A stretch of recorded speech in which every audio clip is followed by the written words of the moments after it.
Is it in order for the Honorable Sabina Chege and the Honorable Millie Odhiambo in a manner of dressing, although it's a very important day for the Honorable Sabina Chege, Mr. Speaker, it's our birthday today.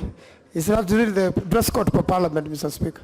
What is out of order, Honorable Manzo? Because the dress code, Mr. Speaker, for Parliament. What is it about the dress code? Is it really parliamentary, Mr. You Speaker? spoke about Honorable Sabina Chege. I'm also interested in... Yes, it's a very important day for her, Mr. Speaker. It's her birthday, but... Now that I cannot be able to see... The dress code, Mr. Speaker, is... the dress code, Mr. Speaker, is it parliamentary? Now, I really want to confirm beyond doubt. What is it that you find is a problem with, especially what Honorable Sabina is wearing? It doesn't have a blazer and it's just short sleeve. It's very casual, Mr. Speaker.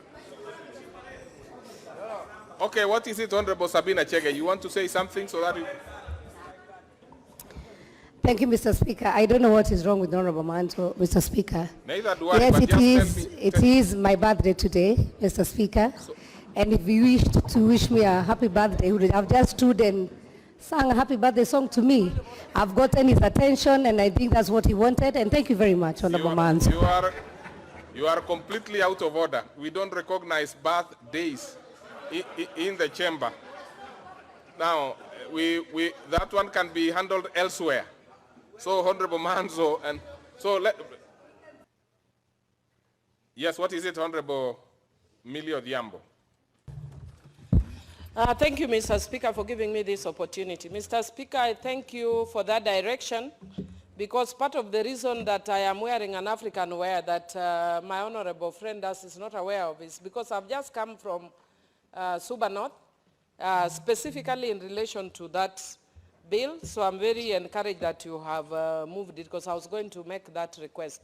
But having said that, because you have given Honorable Sabina Chege an opportunity to defend herself on addressing, I want to also indicate that my brother is not aware, but this dress that I'm wearing has been bought from Mauritius. It's very African.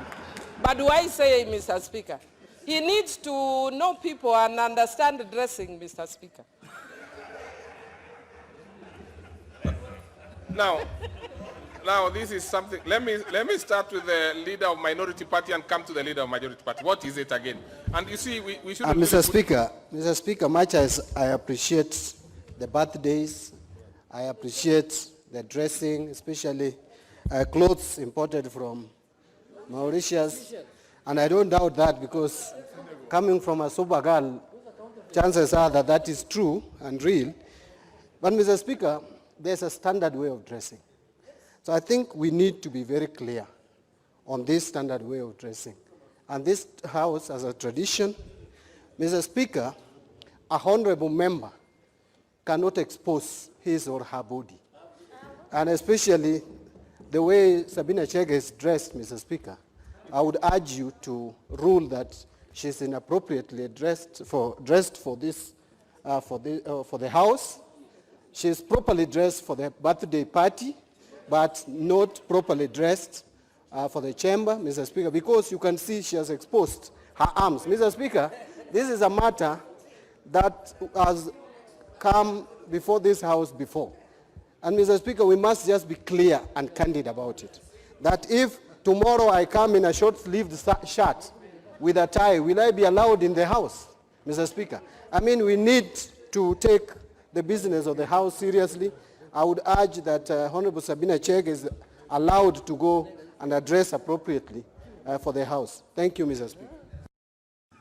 Yes, leader of Majority Party, and then I will make some ruling on this particular one. Mr. Speaker, you know, I was waiting for Honorable Millie to tell us what is out of order. And in the end, we have only heard that the dress she's wearing is from Mauritius. But the only question is it counterfeit? You know, right now there is a lot of contraband and counterfeit. But, Mr. Speaker, in support of the leader of minority, the dress code of a member of parliament in the chamber is found in the standing orders. And for us, the men, we wear suits and ties. And for the women, they must dress in such a way that is modest. That is modest, Mr. Speaker. And Mr. Speaker, I'm not referring to Honorable Sabina, and I agree. Birthday parties, when you want to go home and have fun with your family, is different. Speaker, in the chamber, and I really want to urge our sisters, because imagine us coming without a tie and we can wear a counter. I mean, I have a long, nice counter, but I don't. But Mr. Speaker, Mr. Speaker, I think this matter is not a light matter. The way our sisters and our women leaders dress is important. It's important, Mr. Speaker, because Mr. Speaker, you need to guide the House, Mr. Speaker. And all members like Honorable Wamunyinyi will tell you that even coming in with a bag, we just allowed in the 10th Parliament, in the 11th Parliament. They used to leave their bag outside. Yeah, Mr. Speaker, and these days, Mr. Speaker, the size of the bag is supposed to be decided. Okay. So, Mr. Speaker, even the size of the bag that our female colleagues carry must be decided as per the standing orders. Some of the, yes, the size of the bag. The size of the bag is in the standing orders. Yes. Now, order, honorable members, order, honorable members, order, honorable members. I really don't think we should really, spend too much time on this particular one. But I just want to refer you to the Speaker's rules on the dress code for members and even media representatives and guests within the presence of Parliament. And then the rest will be for members to judge. And it says, members of the press and guests shall not enter the chamber, lounge, dining room, or committee room without being dressed. For the purpose of these rules, proper dress means A, for men, a coat, collar, tie, long-sleeved shirt, long trousers, socks, and shoes, or service uniform, like obviously what the Honorable number 001, service uniform for men.